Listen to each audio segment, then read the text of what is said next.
Bonjour frères et sœurs, chers amis.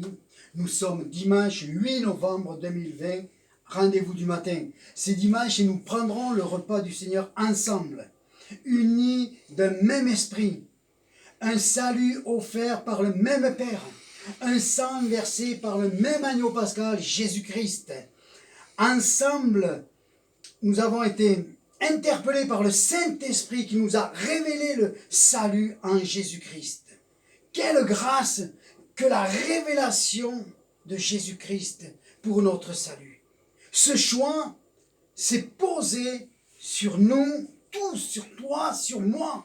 Amen. C'est un choix divin sur nos vies. Nous sommes aimés du Père. Comme dit l'Écriture dans Jude, verset 1. Jude, serviteur de Jésus-Christ et frère de Jacques, à ceux qui ont été appelés et qui sont aimés de Dieu le Père et gardés pour Jésus-Christ. Que la paix, la miséricorde et la charité vous soient multipliées. Amen. Prions. Merci, Père, de nous retrouver aujourd'hui autour du repas du Seigneur. Faites ceci en mémoire de moi et de ton œuvre, qui nous offre le salut. À travers ce repas, tu nous parles de la résurrection et de ton royaume, et de ce repas où tu boiras avec nous du vin nouveau. En créant l'Église, tu t'es fait un corps. Et tu veux aussi que nous apprenions à discerner ce corps, qui est l'Église, le corps des croyants. Père, je te remercie dans le nom de Jésus-Christ. Amen. Amen. Paul ne se contredit jamais et la grande révélation de l'apôtre Paul, c'est l'Église, corps de Christ, l'Église locale. Et c'est une facette de la Sainte Seine.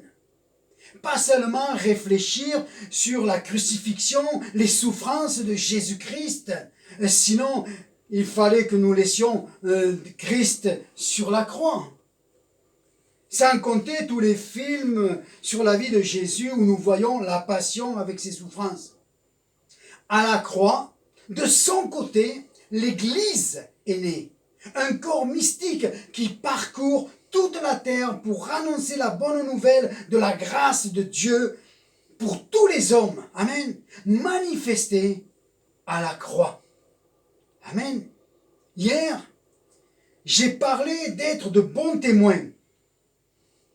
Je vais vous lire un texte dans Tite où Paul nous parle du corps, sans prononcer le mot corps de Christ, qui est lié à notre témoignage, afin de ne pas faire blasphémer les autres contre Dieu, Christ et l'Église, comme nous en avons parlé hier à travers l'histoire de David. Je vous lis Tite, chapitre 2. Pour toi, c'est-à-dire il s'adresse à Tite, pour toi, dis les choses qui sont conformes à la saine doctrine. Dis que les vieillards doivent être sobres, honnêtes, modérés, saints dans la foi, dans la charité, dans la patience.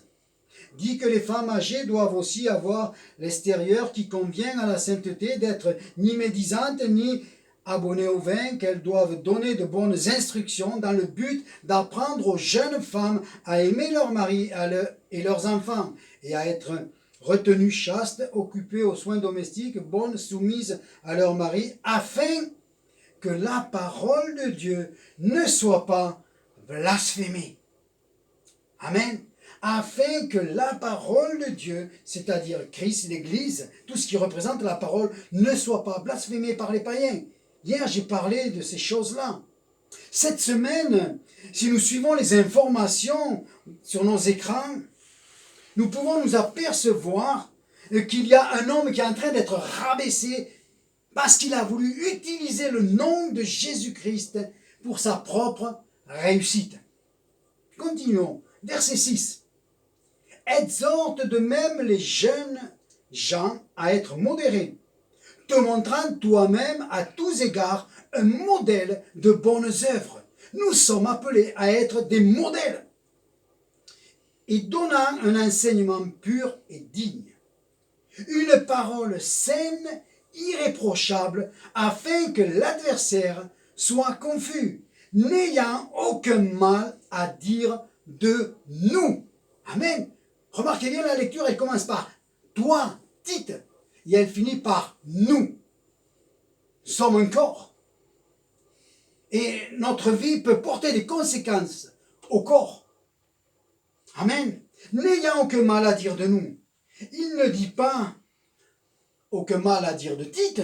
Non, non, non. Car Tite, par son salut, par sa conversion, lié par le sang de Jésus-Christ au corps, qui est Paul, Jude, Barnabas, Pierre et tous les autres qui ont cru. Nous sommes un corps.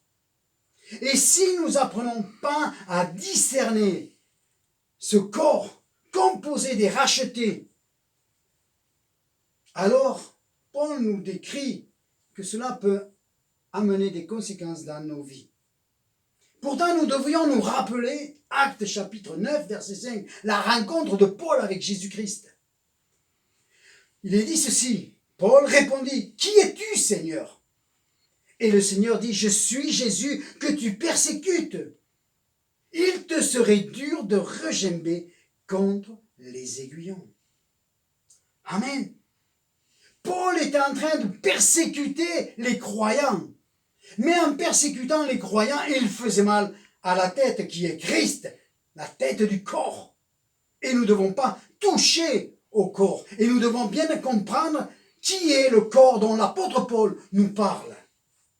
Demandons à Dieu de bien discerner l'œuvre de Jésus-Christ et son corps qui est l'Église, sa fiancée, sa future épouse. Voilà pourquoi Paul ne cessera à travers ses épîtres de parler et de nous faire comprendre que nous devons être de même cœur, d'une même âme, d'un même esprit, d'une même pensée. Et l'apôtre Jean nous dit, aimez-vous les uns les autres.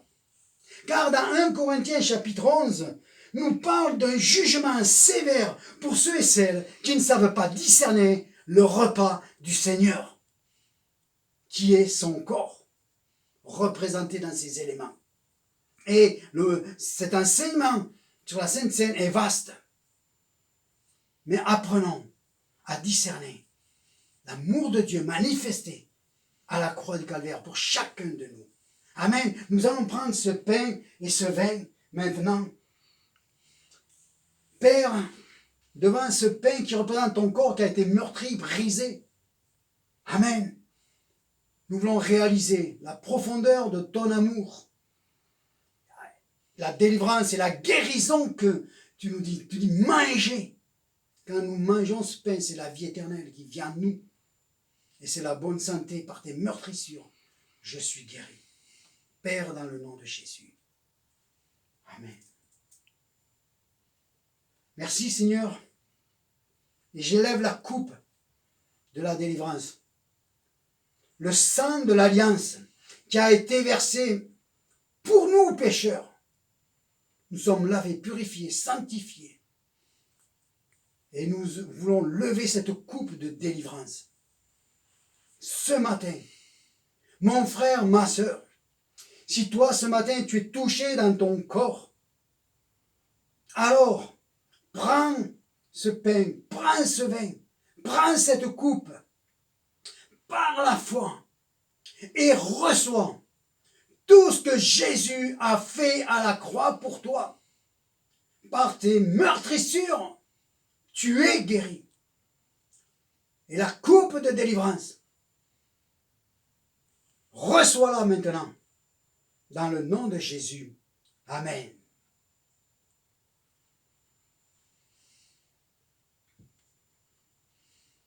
Frères et sœurs, continuez ce culte à la maison à travers des cantiques et des lectures.